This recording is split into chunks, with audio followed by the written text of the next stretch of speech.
Assalamualaikum warahmatullahi wabarakatuh.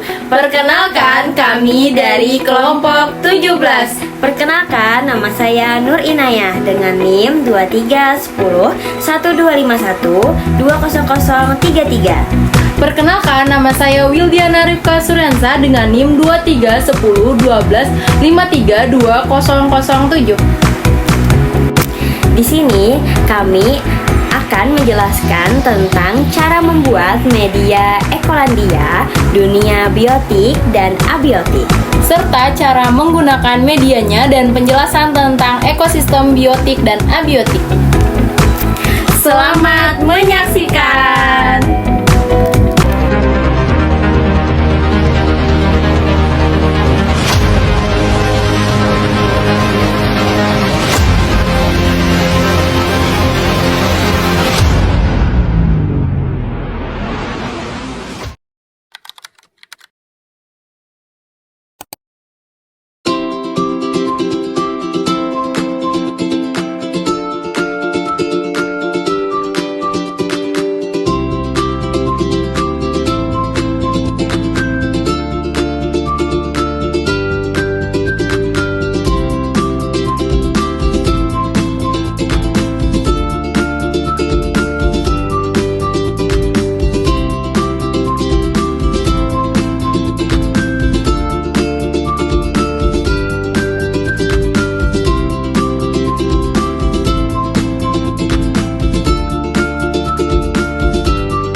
Oke, di sini saya akan menjelaskan tentang interaksi dalam ekosistem. Jadi yang pertama yaitu pengertian ekosistem. Ekosistem adalah sistem interaksi antara makhluk hidup, tumbuhan, hewan, mikroorganisme, dan lingkungan fisik seperti tanah, air, dan udara. Ukuran ekosistem bervariasi dari kolam kecil hingga hutan dan mencakup berbagai habitat. Nah, di sini saya akan menjelaskan tentang komponen ekosistem. Jadi, komponen ekosistem terbagi dua, yaitu biotik dan abiotik. Nah, biotik adalah bagian dari ekosistem yang terdiri dari makhluk hidup seperti tumbuhan, hewan, manusia, dan mikroorganisme. Komponen biotik berperan dalam rantai makanan dan interaksi antar organisme. Terus, abiotik adalah bagian dari ekosistem yang terdiri dari unsur-unsur non-hayati seperti cahaya, suhu air, udara, dan tanah. Komponen abiotik mendukung kehidupan dan memengaruhi kondisi lingkungan tempat makhluk hidup tinggal. Setelah itu, saya akan menjelaskan tentang komponen biotik. Nah, jadi yang pertama, komponen biotik produsen, yaitu organisme yang dapat membuat makanan sendiri. Yang kedua, konsumen, organisme yang memakan organisme lain untuk mendapatkan energi. Yang ketiga, dekomposer, yaitu organisme yang menguraikan sisa-sisa makhluk hidup. Yang keempat, yaitu primer, pemakan tumbuhan. Yang kelima yaitu sekunder, yaitu pemakan konsumen primer.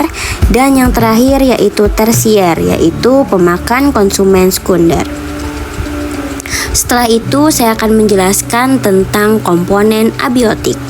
Nah, komponen abiotik yang pertama yaitu suhu, yaitu mengatur aktivitas dan distribusi organisme. Yang kedua ada air, penting untuk metabolisme dan habitat hidup. Yang ketiga yaitu udara, menyediakan oksigen dan karbon dioksida. Yang kelima yaitu tanah, yaitu sumber nutrisi bagi tumbuhan. Dan yang terakhir ada cahaya, sumber energi utama untuk fotosintesis. Terus saya akan menjelaskan tentang interaksi komponen. Nah, jadi yang pertama yaitu biotik dan abiotik. Makhluk hidup bergantung pada komponen abiotik untuk bertahan hidup. Komponen abiotik menciptakan kondisi yang memungkinkan makhluk hidup beradaptasi. Yang kedua yaitu biotik dan biotik. Nah, di sini yaitu semua makhluk hidup saling berinteraksi satu sama lain dalam berbagai cara. Interaksi tersebut membantu memelihara keseimbangan ekosistem. Terus saya akan menjelaskan tentang interaksi komponen biotik dan abiotik. Yang pertama yaitu fotosintesis, yaitu proses tumbuhan mengubah cahaya matahari menjadi energi dan oksigen. Yang kedua yaitu siklus mineral, perputaran mineral esensial melalui makhluk hidup dan lingkungan. Yang ketiga yaitu respirasi, yaitu proses makhluk hidup menghasilkan energi dari glukosa dan oksigen. Dan yang keempat yaitu siklus air, yaitu peredaran air dari bumi ke atmosfer dan kembali lagi. Saya di sini akan menjelaskan tentang interaksi antar komponen biotik dan biotik.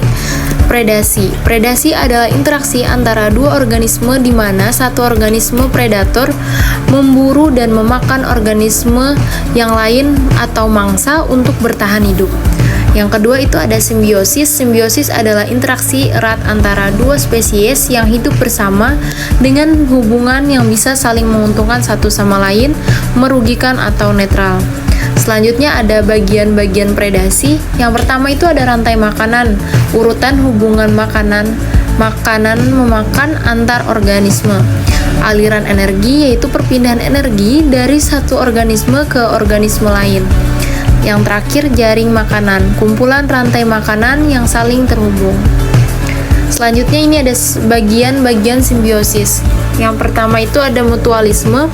Simbiosis mutualisme adalah hubungan antara dua organisme yang saling menguntungkan. Parasitisme yaitu simbiosis yang berhubungan di mana satu organisme ini mendapat manfaat sementara yang lain dirugikan. Sedangkan komensalisme, simbiosis komensalisme adalah hubungan di mana satu organisme dapat manfaat sementara yang lain tidak terpengaruh. Sekian video dari kami. Terima kasih. Sampai jumpa.